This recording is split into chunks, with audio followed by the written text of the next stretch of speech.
Neoliberalism is an economic approach that promotes free markets, privatization, and reduced state intervention in the economy.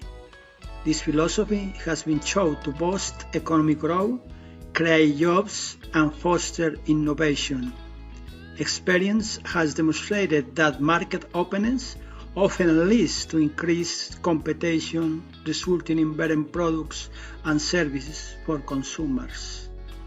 You may be right in some of your observations, but we must not forget that neoliberalism has its shortcomings, and one of the most evident is the inequality it generates.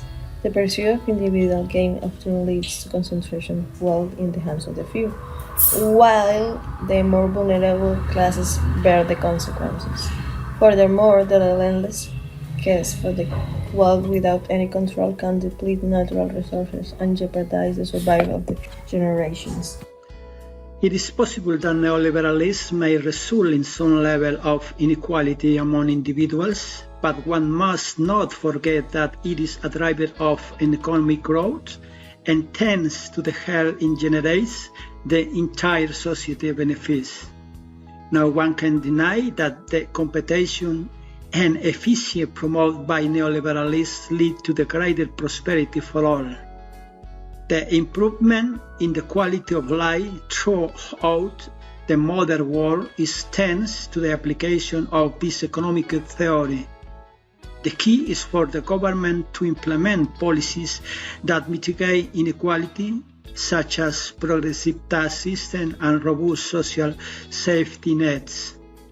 We must also not forget, and it has been demonstrated, that neoliberalism, by allowing and controlling financial speculation, often puts economic stability at risk.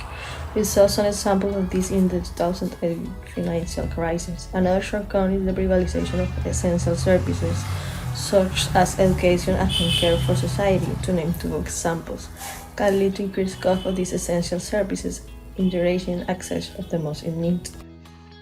I understand the concern about the privatization of essential services like education and healthcare.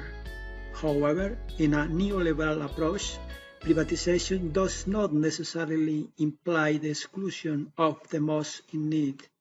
On the contrary, privatization encourages competition and efficiency, which ultimately lead to greater accessibility and quality of these services, benefiting everyone.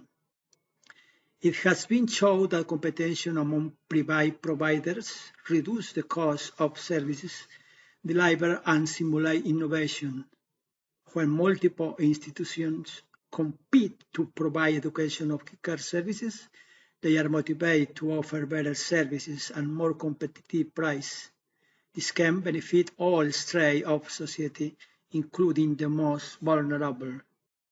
But what about the uncontrolled financial speculation often occurs in regimes when neoliberalism prevails, and during the economic stability of nations and causing deep financial crises around the world? We have seen many examples of this crisis in recent decades. It is true that there had been episodes of uncontrolled financial speculation in some regimes that had adopted neoliberal economic policies.